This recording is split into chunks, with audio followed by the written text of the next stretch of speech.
What's up, everyone? Welcome to another day of quarantine, where you try to find stuff to keep yourself entertained so you won't go stir crazy. Alrighty, so in this episode, I'm going to be just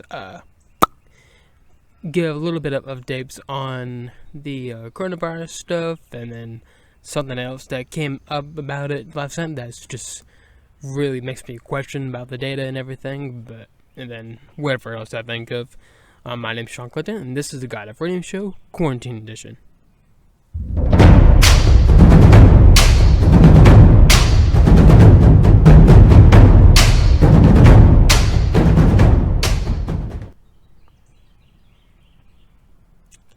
Alrighty, guys, so yeah, we see smoke like all around. There's a bonfire right in front of me right here. So yeah, I hope everyone is doing alright this today. Just, staying safe and all that good stuff. So in terms of kind of updates of what's going on with the coronavirus, we actually got some good news coming out of it. So a couple pieces of good news actually. Let me actually pull it up over here on Twitter. Whatever. No, not Facebook. Whatever. Just give me 1 second, but it's in the terms of, the whole number of deaths and the peak date and everything.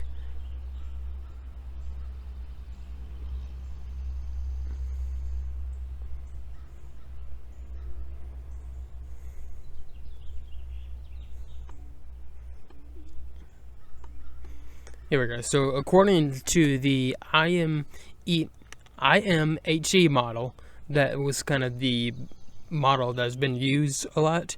They now projected about a little over 60,000 deaths from the coronavirus, and that's way down from about 200,000 last week. So that's some really, really good news right there. Obviously, the number of deaths projected is definitely continues to go down, and the peak date has been once again moved forward to April 12th, which is Easter.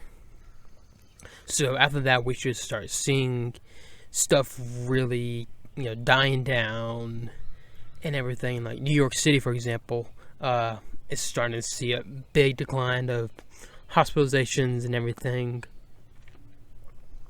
Like even the bed shortage,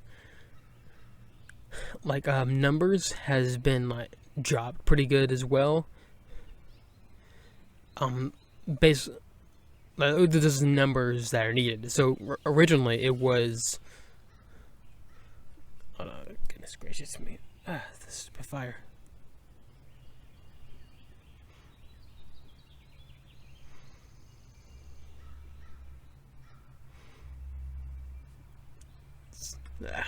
Sorry, this stupid fire is bothering, but yeah, again, number of beds have been that were supposed to be shortage has gone down pretty good as well.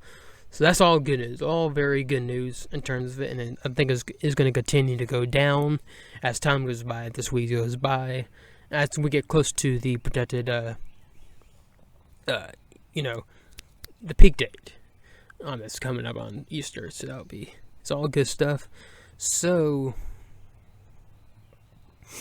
yeah, it's cool to see. It's cool to see actually some good news here.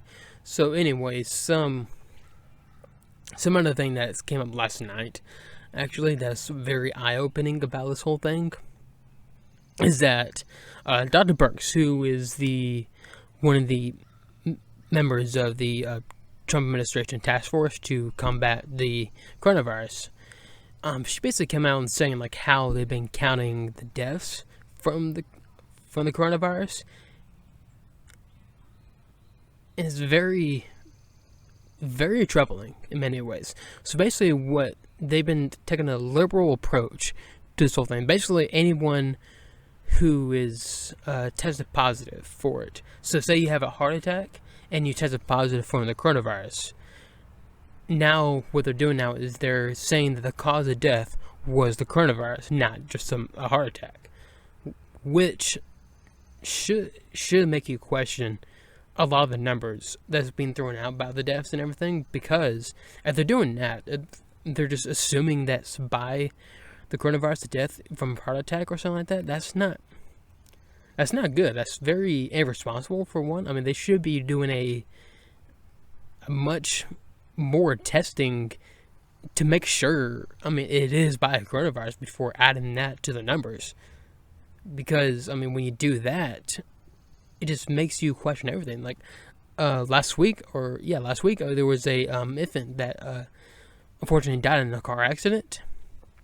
And I guess tested positive for the coronavirus or something like that.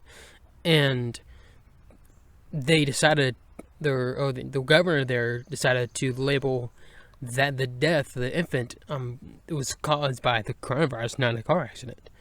So, like, I mean, that should make you question a lot of things about what's being thrown around and everything.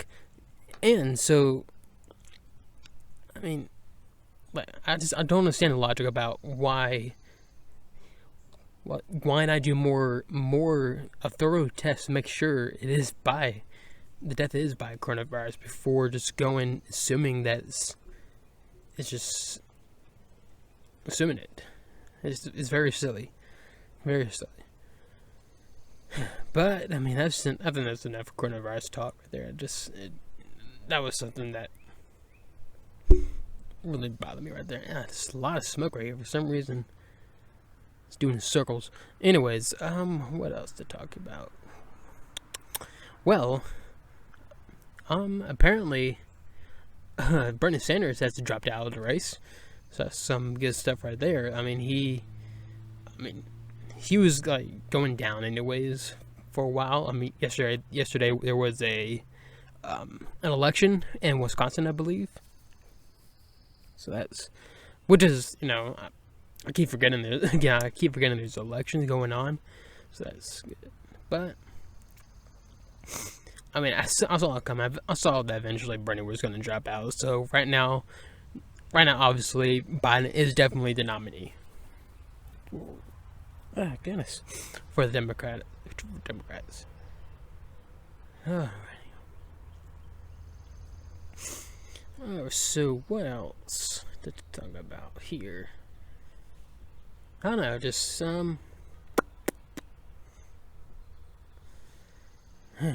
this has all just been crazy right here. Just, Governor Kemp actually just issued an order that he's going to extend stay-at-home order another month or so. That's when I read, so I don't know why that is, but we'll see. Yeah, I guess he was getting pressure from other people. That's the problem. Like, there's a lot of pressure coming from outside sources to extend these lockdowns and everything, which is very silly. I mean, there's a lot of people who wanted to extend all the way to the fall because of a supposed second wave of it coming sometime in September and August or whatever, which is where fall starts usually, in September, which that's where more disease like flu, cold, and all that starts coming back up. So, I mean, by then we should be okay. I mean, once the current way we got right now is definitely going to go down. It's going to not disappear all the way, but the number of cases is going to be almost non-existent, and we'll be just back to normal. And when it comes, the second wave comes later, like in September or August, when we're open back up, there's no need for us to close it all down again. I swear, like, if they do that again, I mean, that would be so silly.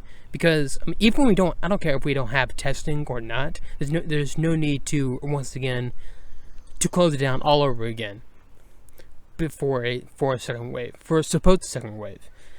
And I would assume that's not going to be nearly as bad as this one either. So, and if a second wave is going to come, it's very odd. Like, I don't understand it. Like, stand it whatever, but I don't know. We'll see. I mean, supposedly this thing is going to become seasonal over the next few years, and if that's the case, I mean, we're going to eventually adapt to it, and it's going to become another winter-fall illness.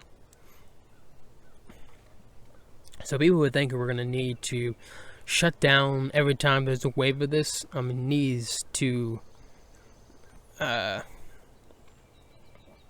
take a chill pill and actually read up on this thing. There's no need.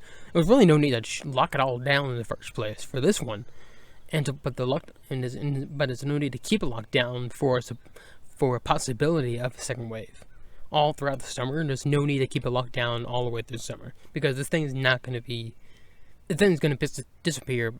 It's going to go down enough for it to open back up by the end of April.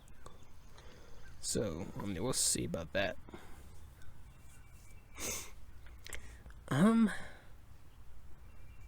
What else? I think that's all I have for today. I can't think of anything else to talk about. So, I hope everyone has a good rest of the day, and I'll be back here tomorrow with whatever other crazy stuff I can talk today. And I'll see y'all then. My name's Sean Clinton, and this is the God and Freedom Show, Quarantine Edition.